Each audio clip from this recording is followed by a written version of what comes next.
Hello, everybody. I'm Love, the drummer from Siena Root. You're listening to Doom and Stoned Latin America.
Hola, bienvenidos a Doom and Stone Latinoamérica. Mi nombre es Román Tamayo y es un placer estar con todos ustedes. El día de hoy tengo el placer, el privilegio de entrevistar a Siena Root desde Suecia para todos ustedes. Van a presentarnos su nuevo disco y vamos a hablar de su carrera, muchos años en la escena, así que va a estar muy, muy divertido.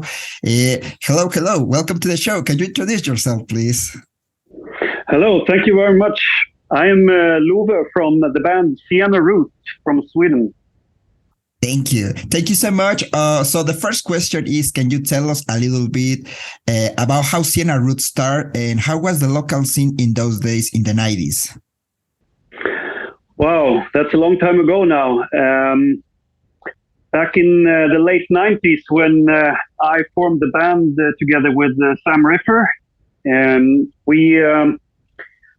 we started off with like playing old covers from everything from Black Sabbath and Guns N' Roses and a little bit different stuff that was interesting back then.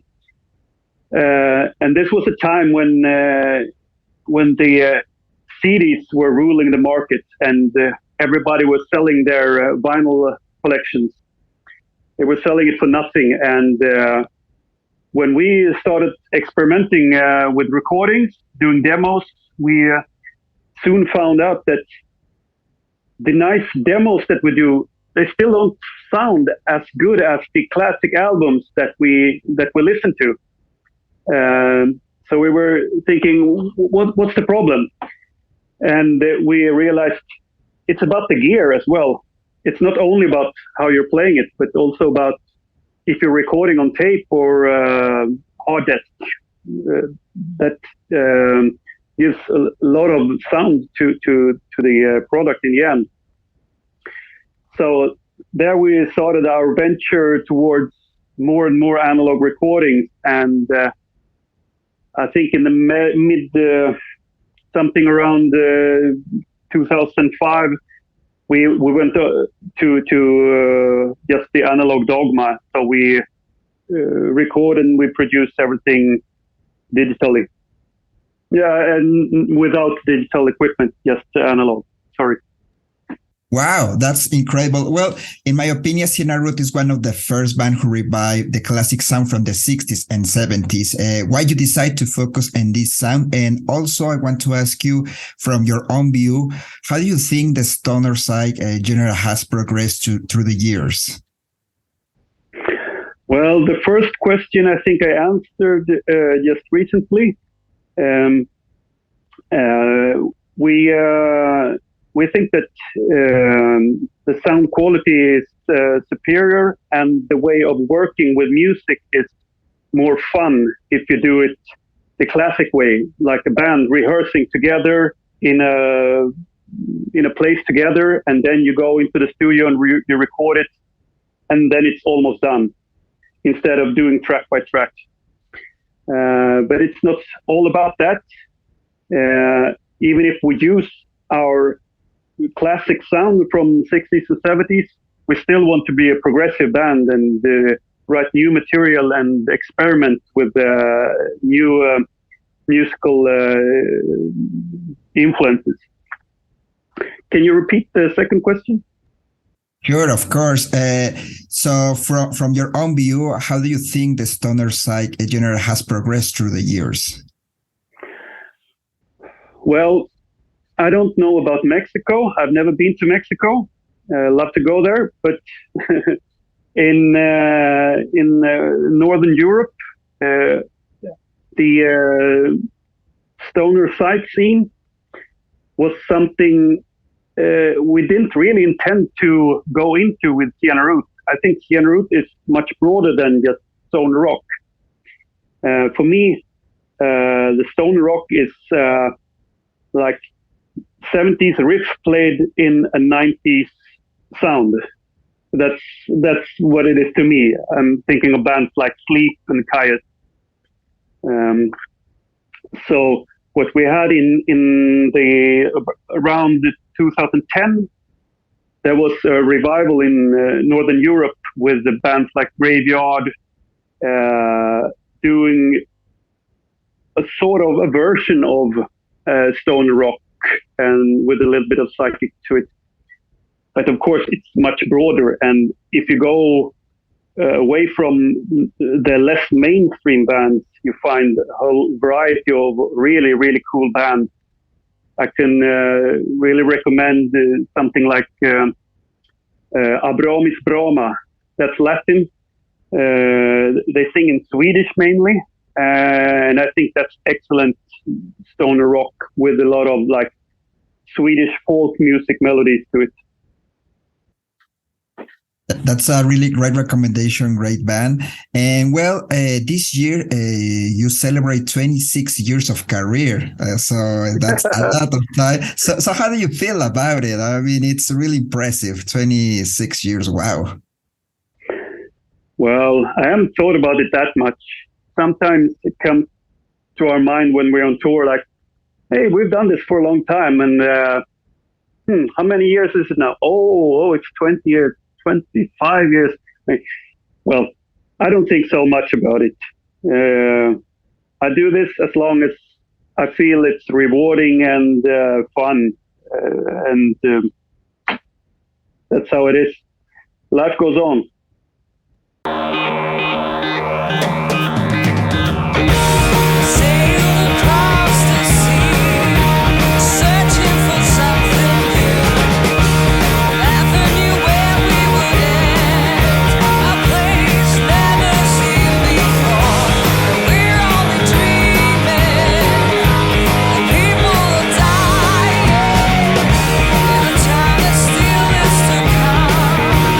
Will we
What's up, all you stoners and doomheads? This is Nick from the band Elder, and you're listening to Doomed and Stoned Latino America.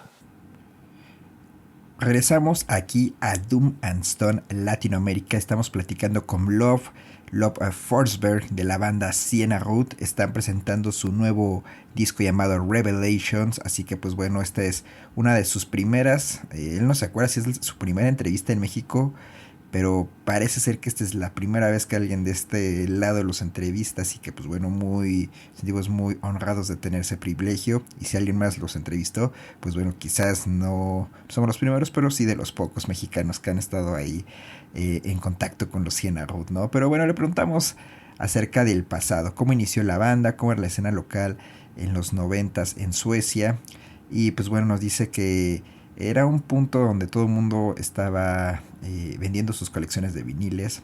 Era un punto donde todos querían tener CDs, todos querían ser como los Guns N' Roses. Él sacaba covers de los Guns N' Roses con un amigo.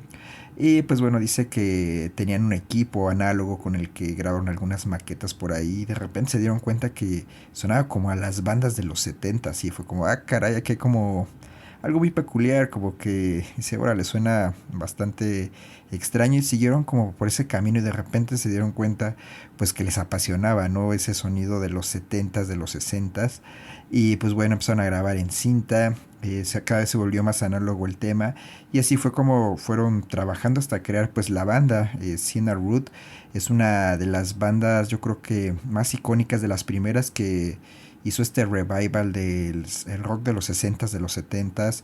Digo, ahora tenemos a Graveyard, a Cadáver, pero en esos tiempos, pues bueno, ellos fueron como de las primeras bandas, y no era por algo pretencioso, solamente les gustaba, y pues bueno, fue como salió este proyecto de Siena Root. Por ahí el 2005 fue cuando entraron a grabar, y pues bueno, se dedicaron desde entonces a hacerlo todo de manera análoga con equipos viejos, y pues bueno, ese es un poco el contexto de la banda. Y pues bueno, sobre por qué música de los 60s o 70s, pues dice que es un poco la misma respuesta, que era o sigue siendo divertido grabar con un equipo viejo, que por eso lo hacen, y les gusta experimentar al mismo tiempo.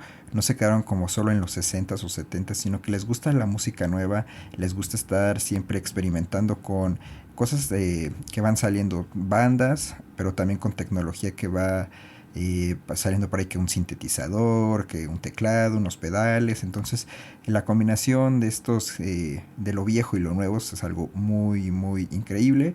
Y pues bueno, dice que sobre la escena, dice él, no sé cómo sea en México, nunca he ido a México y espero algún día ir, eso sí.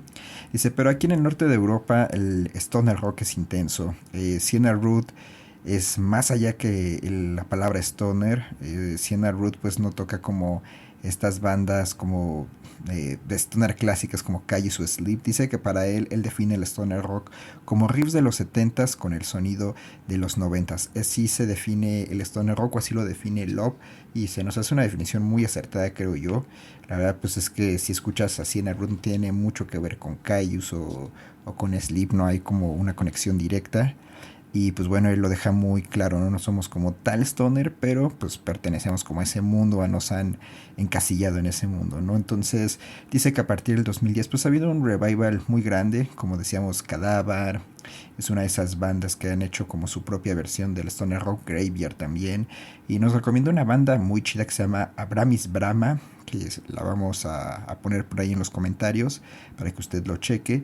Dice que es una buena banda de stoner sueca, y que justo tiene como esta parte del pop sueco, el rock de los 70s y lo que ahora se le dice el stoner rock. Y pues bueno, después de 26 años, la pregunta obligada es ¿cómo te sientes? ¿Cómo se siente Love? Dice que no piensa mucho en eso, que en realidad a veces ha estado en tour y de repente dice, caray, llevo 25 años, 26 este año, haciendo esto. Qué divertido ha sido, han sido buenos tiempos. Y dice que lo sigue haciendo y lo seguirá haciendo justo por eso, porque se le hace algo muy chido, muy divertido. Y pues bueno, es la forma de seguir, dice, ¿no? Ese es el camino, así es la vida, y no hay que pensar mucho, solo hay que hacerlo y disfrutarlo. Así que bueno, vamos a seguir con esta entrevista con Love Forsberg de la banda Siena Root, presentando aquí su nuevo álbum Revelations en Doom and Stone Latinoamérica, en exclusiva para todos ustedes. Y por supuesto, préndase algo, Visiten nuestras redes sociales antes de eso. Doom and Stone Latinoamérica, Facebook, Instagram, Twitter. También otras transmisiones a través de Spotify, Spreaker y YouTube. doomandstonelatino.com, nuestro Bandcamp Doom and Stone Latinoamérica. Descargue las compilaciones, sea feliz. Ya regresamos. Esto es Siena Root, aquí en Doom and Stone.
Hello from Germany. This is Volker, the voice of Freak Valley Festival in Germany.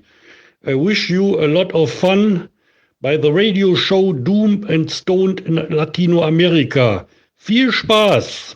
Yeah, well, from my point of view, Siena Root is not just a band. For me, it's a collective. Reminds me to Magma, for example. So I'm curious, the band has changed of members during all these years. So how is the creative process nowadays and how you organize the tours? Yeah, it takes a lot of skills to put together a tour. And at the moment, we're working with some folks, bookers and tour managers that we've come to know over the years. We have a sound technician. She has been with us for, I think, 15 years now doing tours. And that's not doing every tour, but as often as you can.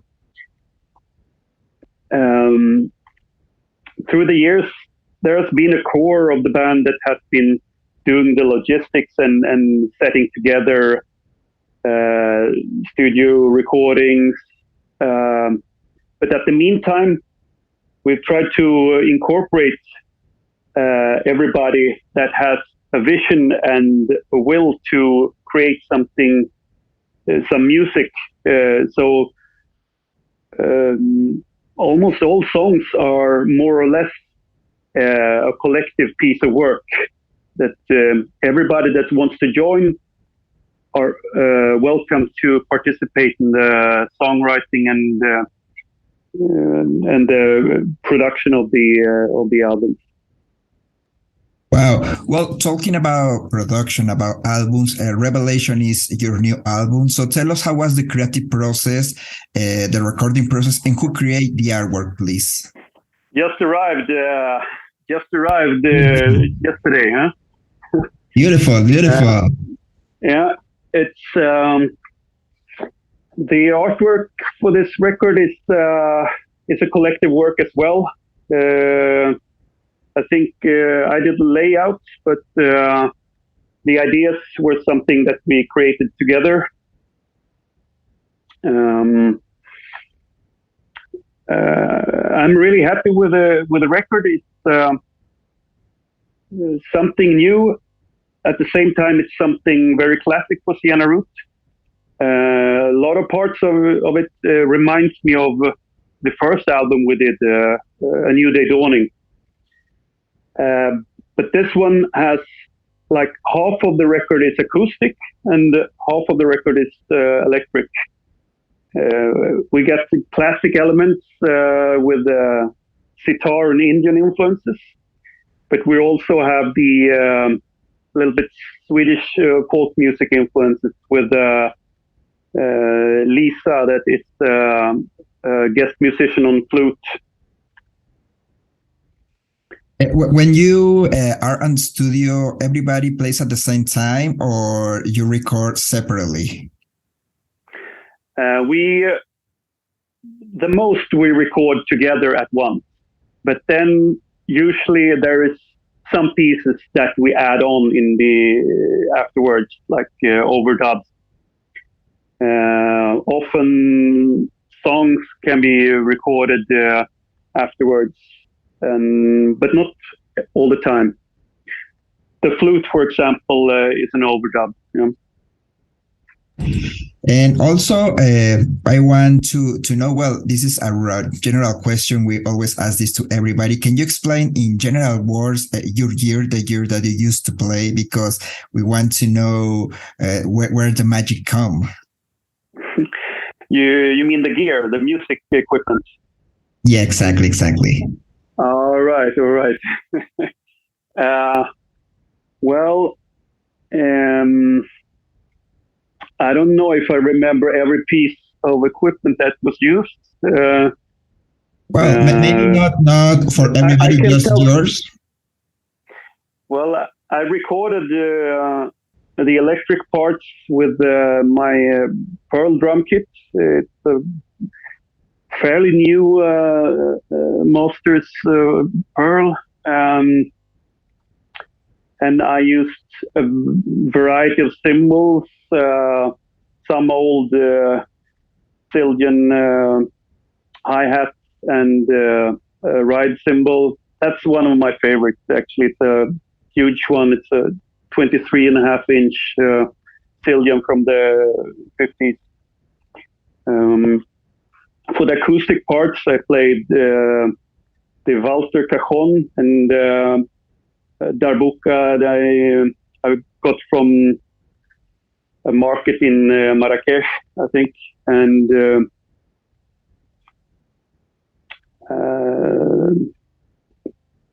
yeah, that was a some tambourines and stuff like that. Yeah. So when your personal gear, do you prefer to use big brands or do you prefer boutique brands for your gear for drums? I prefer things that work well and sound good. Then I think the brand of it is, or if is it a tool that sounds good sometimes, and you need like an hour to tune it, then it's not so convenient. I think to try to be practical about it and not so nostalgic.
Something's about to.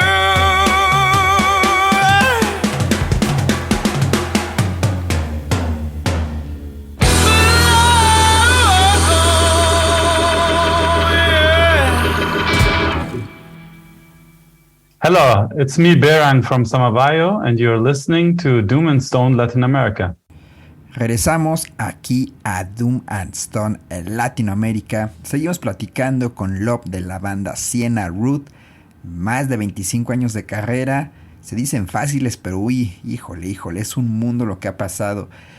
Para mí Siena Root es como un colectivo, me recuerda mucho a Magma, más allá de una banda, es una serie de individuos que dejan su espíritu, su alma, su arte, y pues bueno, es algo increíble. Y justamente hablando de esta colectividad, le preguntamos cómo es llevarse con tanta gente, cómo pueden trabajar con tantas personas al mismo tiempo y cómo ha sido el proceso creativo al crear canciones con el ir y venir de muchas personas. Y bueno, quizás también una de las preguntas más importantes es cómo organizas un tour para tanta gente, cómo puedes llevar a tantos de cotorreo en un tour, sobre todo en Europa, que pues bueno, no es tan sencillo. Entonces pues bueno, nos dice que respecto a los tours, pues bueno, han trabajado con un agente, con varios amigos a través de los años. Tienen su tour manager, tienen un técnico con el que han trabajado cerca de 15 años. Y bueno, esta gente es como el núcleo principal y sobre ese núcleo giran todos los demás. Están todas las demás personas que se van sumando. Gente que tiene visión de crear música, gente que tiene visión de crear arte. Todos se conjuntan y bueno, así se crea Siena Root como un colectivo. Dice que las canciones al igual son en colectivo, que no es una canción de alguien, sino que todos los que participan forman parte esencial de un track, de una canción, de un disco. Así que pues bueno, hablando de discos, le preguntamos sobre Revelation, este nuevo álbum, y justamente cuando estábamos platicando nos sacó el disco y dice, mira, acaba de llegar el día de ayer, sacó el vinilo. Y bueno, le preguntamos cómo fue el proceso creativo, el proceso de grabación y quién hizo el arte. Y pues bueno, el arte dice que también, como todo es en colectivo, todos trabajaron en conjunto. Es un poco minimalista, es blanco con varios colores por ahí, así que está, pues no es el arte super wow, pero está bastante chido. Dice que se siente muy feliz con este disco, dice que tiene algo fresco, algo nuevo, pero también algo de lo clásico. Dice que a él le recuerda a este primer disco que sacaron, al disco debut de Siena Root. Tiene una parte acústica, el 50% del disco es acústico y el otro 50% es una parte eléctrica. Tienen sitar por ahí cuando lo escuchen. Y pues bueno, también dice que agregaron esta parte de la música pop sueca, que para él es muy importante. Y bueno, es un álbum bastante chido, bastante peculiar. Y bueno, también le preguntamos que cuando graban, cuando están en el estudio, ¿cómo le hacen? Si todos graban juntos. Dicen que sí, que todos se suman a la sesión y solamente agregan algunas cosas después por ahí. Graban algunos arreglos como la flauta o algún otro instrumento por ahí. Y bueno, finalmente le preguntamos sobre su gear, pues él es baterista, entonces dice que para las partes eléctricas él usó una batería Pearl. Dice que tiene un plato que le encanta, que es de 23,5 pulgadas. Es como un plato del cual está muy orgulloso él. Y bueno, para las partes acústicas ocupó el cajón por ahí, Marrakech justamente también. Y le preguntamos qué prefiere más, si instrumentos boutique, baterías boutique, estas hechas a supermano, ya saben, únicas en el mundo, o algo más como de cadena. Y dice que le da prácticamente lo mismo, que si suena bien y no hay que hacerle al cuento. Dice que mientras sea más práctico mejor, que él no es una persona aferrada al pasado. Así que pues bueno, esa es la parte de lo que menciona por ahí Love. Esperemos disfruten esta última parte de la entrevista. Vamos a regresar para cerrar esto y pues bueno, esperemos lo disfruten. Ya regresamos aquí a su Doom and Stone. Por supuesto, préndase, sáquese algo. Como siempre, gócela.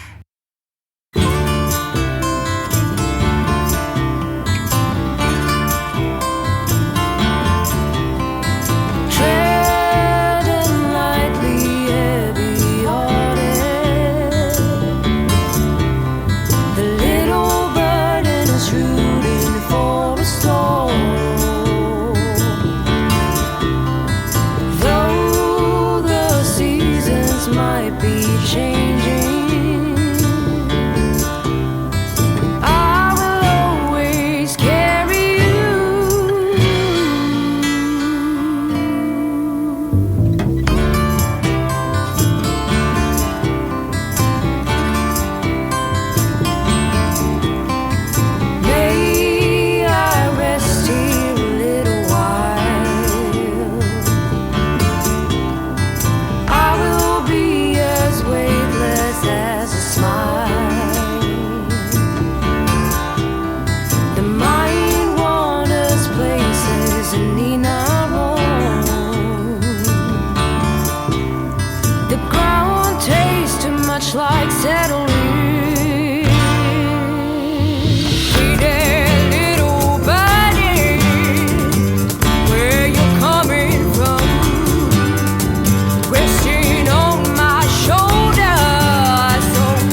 Hey, this is Chris Peters from First Grado. You're listening to Doomed in Stone, Latinoamérica. Muchas gracias.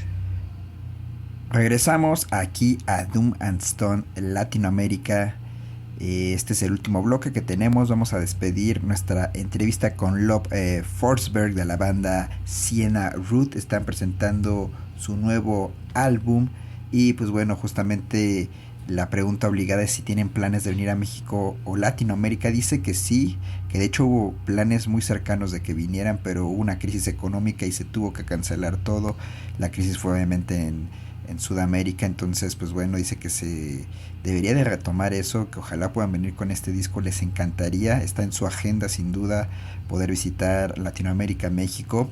Y pues bueno, nuestra pregunta clásica siempre es ¿qué consejo le das a alguien que tiene una banda o alguien que va empezando, sobre todo adolescentes, niños?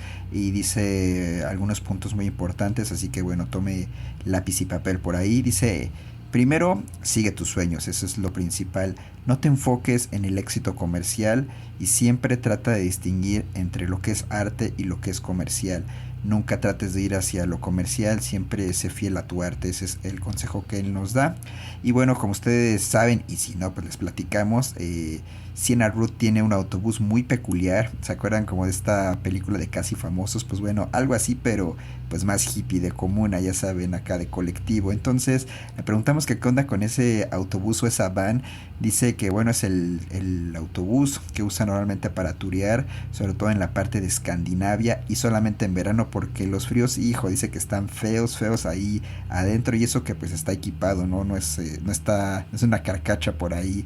Entonces pues aún así dice que solo lo usan durante los veranos. Y bueno, cada vez que hacen tours en este autobús, pues bueno, siempre se ríen, siempre hay sonrisas, y sé que al final siempre terminan muy felices. Así que pues bueno, esa es la historia detrás de este autobús. Y le preguntamos si conoce bandas mexicanas o latinoamericanas, y pácatelas, nos sacó ahí un nombre de esos chidos que no muchos conocen. Dice que Secos y Mojados. Ahí para que usted pique la cebolla si saben lo que es bueno de ese lado, ¿no? Los suecos. Y bueno, vamos a cerrar esta entrevista con algunas palabras finales. Dice que con este nuevo disco Revelation van a hacer tour en Suecia, y al mismo tiempo van a estrenar una película, una especie de documental poético, donde pues bueno, expresan justamente cómo fue el hacer el disco, todo lo que conlleva, lo que significa. Dice que hay unas tomas increíbles en el bosque, y bueno, finalmente dice que espera pueda distribuirse más allá de sus tierras, y le encantaría que se pueda distribuir aquí en México. Si alguien conoce pues bueno, a las personas correctas, pues escríbanos, y pues bueno, ahí podemos ponerlos en contacto por si quieren hacer un streaming de esta película en algún lugar, sería increíble. Pueden hacerlo a través de nuestras redes sociales, Doom and Stone Latinoamérica en Facebook, Instagram y Twitter. Visiten nuestras entrevistas pasadas en nuestro canal de Spreaker, YouTube y por supuesto Spotify. Muchas gracias por haber estado con nosotros. Les mandamos un abrazo muy grande. Nos seguimos escuchando como cada semana en nuestros podcasts a través de Doom and Stone Latinoamérica, el Overdrive MX a través de Bull Terrier FM. Y pues bueno, ahí estamos al tiro, ya sabe, como cada semana. Les mando un abrazo, cuídense mucho, ya se la sabe, sáquese algo, gócela. Hey everybody, this is Ben Ward from Orange Goblin here. You're listening to Doomed and Stoned Latino America. Cheers. Big question is, do you have any plans to come to US or Latin America someday? Yes. We had plans to go to South America a few years ago, but then, the crisis come and go all the time, and there were too many cancellations, so the booker were forced to cancel the whole tour. But this is, of course, something on our agenda, and we hope to make it there with this new record. Yeah, hopefully. And well, I think we live in a good era for this kind of music, psychedelic, stoner, doom, whatever you want to call it. So a lot of young people is discovering bands like you guys and creating new kind of sounds. So what advice can you share to all the kids who are starting a band? I would say follow your dreams and don't focus so much on success with commerce, and because you have to separate between commerce and art. That's what I'm thinking. Wow, that's really good. I remember years ago, I watched a video on YouTube, probably you guys in a band on Freak Valley. So I'm curious about that band. Can you tell us the story behind this band, please? You mean the big old bus? Yeah, exactly, the bus. Yes. It's our touring bus whenever possible. We usually use it only in Scandinavia during summertime because it's a little bit cold, even though we have a wooden heater in there. It's a little bit too cold to use in the winter time. In Sweden, we have rough winters. It's really fun. Every time you tour in that band, you have a smile on your face. It's always fun. Something breaks and you have to fix it, but in the end, it's a great joy.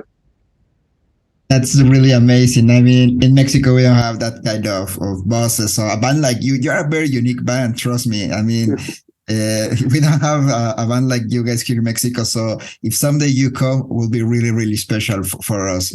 So yeah, definitely. This is a tricky question for you. Do you know some bands or music from Mexico or Latin America? I can pronounce it really, but I got a tip the other day that I listened to it. Secos y Mojados. Secos y Mojados, yeah. Yeah, it's an old band, huh? Yes. Yeah. Hola, ¿qué tal? Soy el Chino Burga desde Lima, Perú, y están escuchando Doom and Stone Latinoamérica. The final question is, what plans do you have this year? Do you have plan to back on tour with this new album? Yes, we will do a few shows now around release date in Sweden. And we will also premiere a movie that we made together with this album. It's I would describe it as a poetic documentary about the making of the album.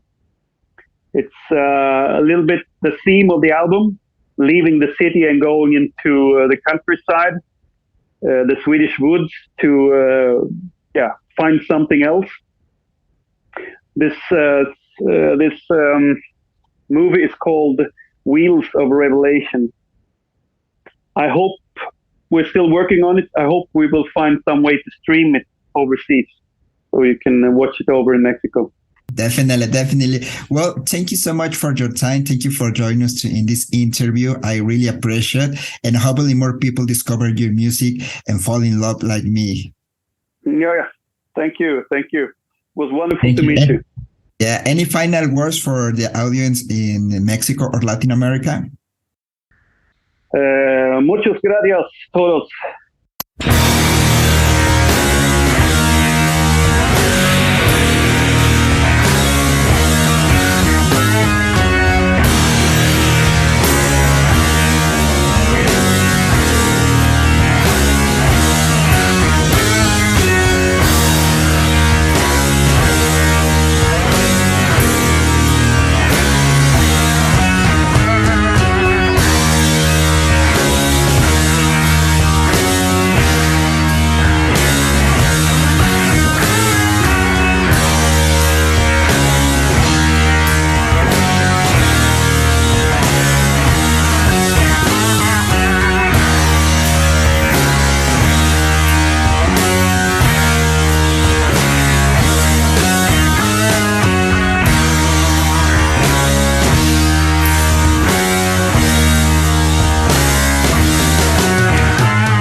been seen, but I found a trace. Through sunset and sundown I went on.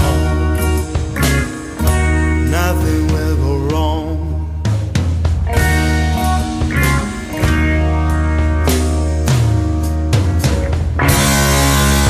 Left the track that was made.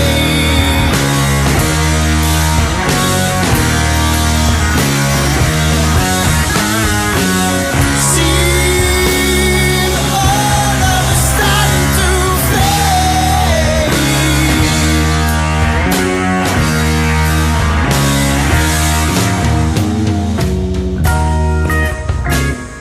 I didn't walk no more, I ran. Sights came to me. People talking, go boy.